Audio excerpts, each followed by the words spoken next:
Good evening, everybody, and happy Sunday. This week's Soapbox Sunday is going to be about college relationships. For all of you who have a copy of my book, I do give a little bit of information in regards to relationships. But before we get into that, I wanted to give out a couple of reminders. The first reminder is for anybody that knows SAT, you have actually missed the deadline for the December SAT, so you want to gun straight for the January ones. The deadline for the January 21st SAT is December 21st, and the deadline for the February 11th ACT is going to be on January 13th. So if you haven't already gotten those things done, you want to go straight to the collegeboard.org site or the ACT site so that you can get prepared early on in 2017 as we get ready to prepare for college. Second reminder, FAFSA applications are open and the deadline is going to be on June 30th. So if you hadn't had an opportunity to start working on your application, you want to go ahead and get that in. Lastly, college applications are open as well. So any colleges that you're interested in, you want to go ahead and do the research that you need to do so that you can figure out what their prerequisites are so that you can apply. Now we're ready for Soapbox Sunday. In my book, I went a little bit in depth about relationships, and one thing that I mentioned that I thought was really interesting was my opening. I said the average person meets their mate in high school or college. In the case that you don't, the probability of finding a mate lessens. By all means, date in college. However, there are a few things to consider when dating in college. And then I just kind of went in on things that I thought about from my vantage point. So I'm actually in New Jersey this weekend visiting my boyfriend, and because we're in a relationship, I thought it'd be kind of cool to bring him in and get his opinion. He went to Morehouse, that is an all-male college, and I just thought it would be really cool to actually bring some in on my soapbox so that I can ask some questions.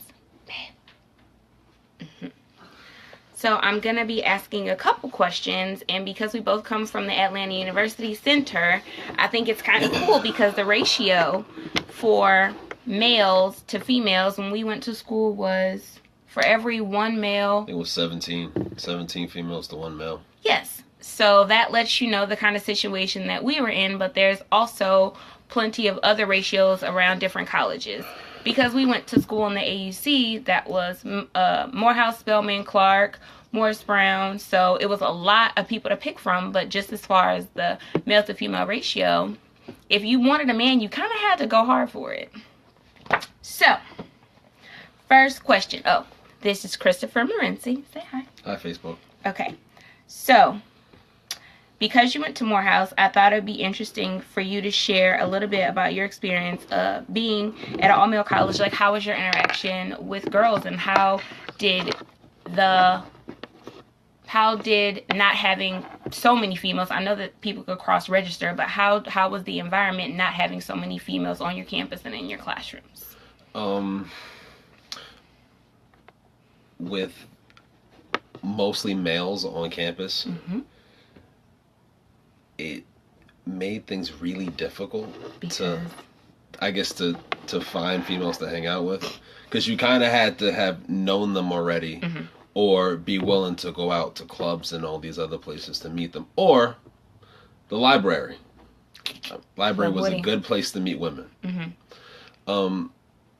Other than that, I mean, you see them occasionally.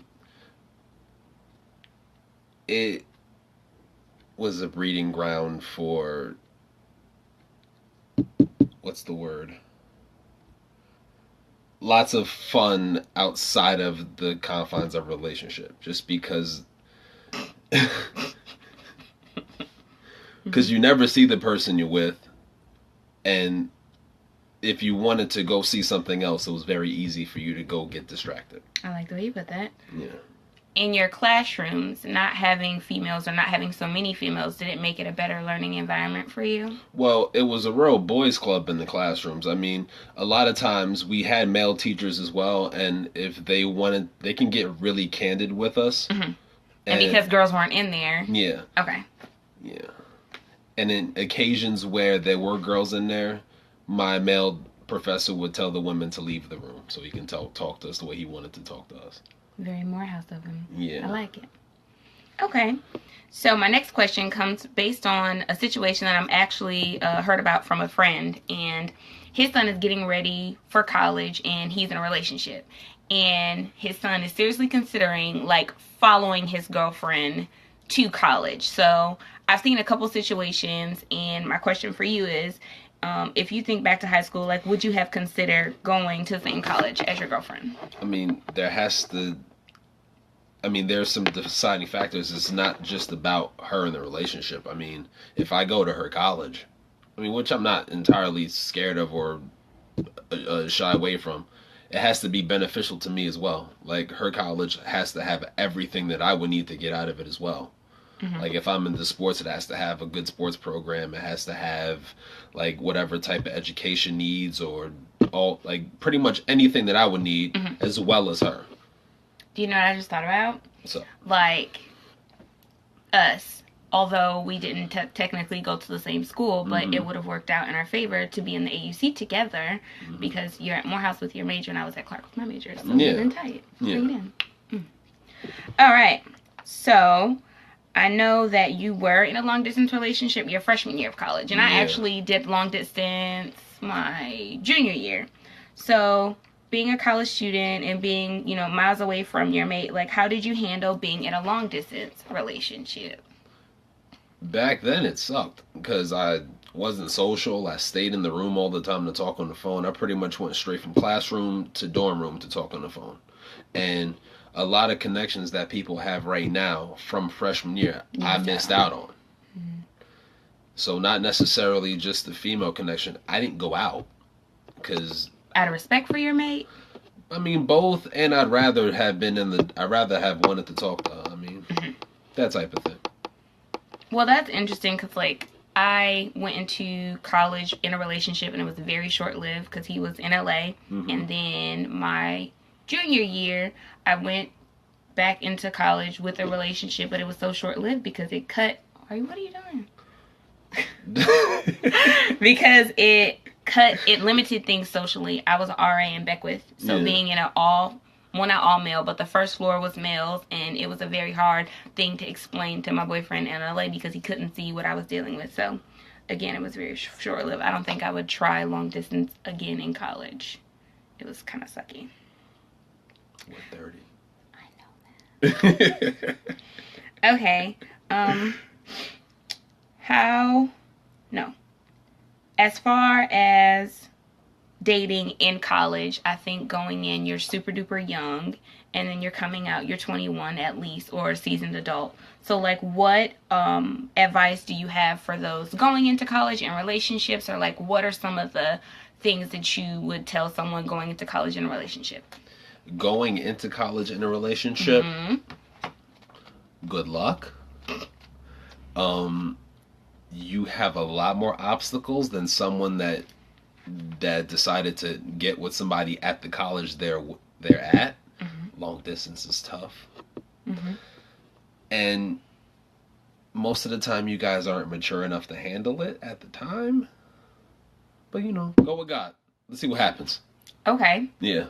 On my end, in my book, Things I Wish Someone Had Told Me Before I Started College, I only put a little bit of information about relationships, and I talked about the living situation, courting, and chivalry, because in college, like, you don't necessarily have all the fun. So I believe courting is still very important as far as relationships.